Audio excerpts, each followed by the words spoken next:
आज हम कक्षा 10वीं में पढ़ाई जाने वाली सूर्यकांत त्रिपाठी निराला की कविता उत्साह की व्याख्या करेंगे कि इस कविता में कवि क्या कहना चाहते हैं। मूल रूप से वो बादलों का आवाहन कर रहे हैं और बादलों के द्वारा ही वो जन जन में उत्साह भरना चाहते हैं। तो आइए उसकी व्याख्या करते हैं। बादल गरजो, हे बादलों तुम गरजो, कि जोर जोर से तुम गर्जना करो। घेर घेर घोर गगन, घेर घेर घेर करके, मतलब जिस प्रकार किसी चीज को घेरा जाता है, चारों तरफ से घिर लेता है, ऐसे ही है बादलों तुम इस संपूर्ण गगन को, पूरे आकाश को अपने साए से घेर लो। धाराधर, धाराधर होता है लगातार, कि तुम लगातार बरसो, हे बादलों कि तुम इस आकाश को चारों तरफ से घेर लो और धराधर लगातार खूब जोर से तुम बारिश करो। ललित ललित, ललित होता है सुंदर, ललित ललित काले घुंघराले, कवि कहते हैं कि जिस प्रकार काले घुंघराले सुंदर बाल होते हैं, ऐसे ही बादल आकाश में उमड़ घुमड़ कर आ रहे हैं, वो ऐसे ही घुंघराले सुंदर बालों जैसे लग रहे हैं।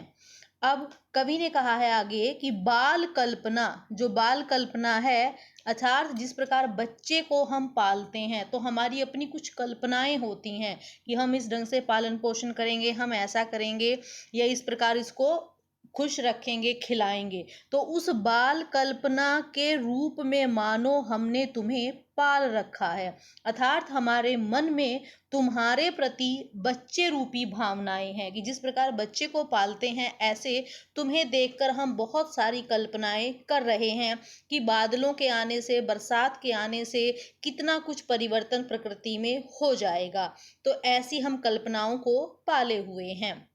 अब कवि आगे कहते हैं कि जो बादल हैं उनके अंदर क्या क्या है। बादलों के अंदर विद्युत छवि, विद्युत होती है बिजली, क्योंकि बादलों के बीच में है वो विद्युत, बिजली की चमक होती है। तो कवि कहते हैं कि तुम्हारे उर में, तुम्हारा जो हृदय है अर्थात बादलों के मध्य में बिजली की छवि भी है। नव जीवन वाले, कवि कहते हैं कि हे बादल तुम तो नवीन जीवन देने वाले हो, क्योंकि बारिश होती है, बारिश के कारण सबको नवीन जीवन की प्राप्ति होती है।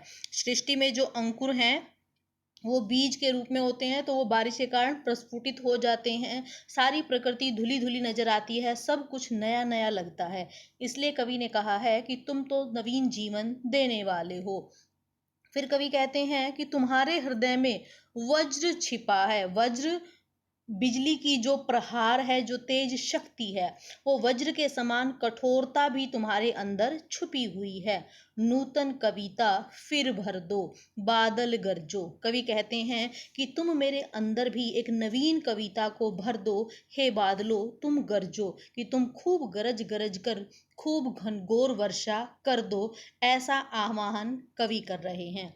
आगे कह रहे हैं कि बादलों को वो किस लिए बुला रहे हैं कि विकल, विकल, विकल होता है व्याकुल होना, विकल व्याकुल होना, कि संपूर्ण विश्व है वो विकल है, व्याकुल हो गया है।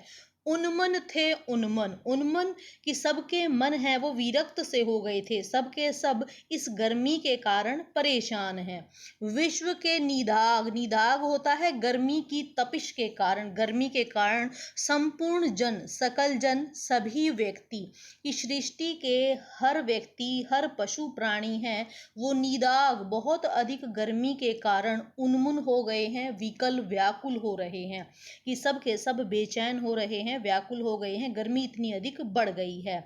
आए अज्ञात दिशा से अनंत के घन, कविवर कहते हैं कि हे अनंत, कि जिसका कोई अंत नहीं है, ऐसे तुम बादलो, तुम अज्ञात, जिसकी कोई एक निश्चित दिशा नहीं है, ऐसी अज्ञात दिशा से तुम आए हुए हो और हे बादलों, तप्त धरा, जो ये धरती, धरा होती है धरती, तप्त गर्मी के कारण तप रही है, इस तपती हुई धरती को जल से फिर शीतल कर दो। तुम बरस करके उस पानी से संपूर्ण पृथ्वी को पुनः शीतल कर दो। ये सारी सृष्टि है वो गर्मी के कारण परेशान हो रही है, सब जल रहे हैं, सब उन्मुक्त व्याकुल हो रहे हैं।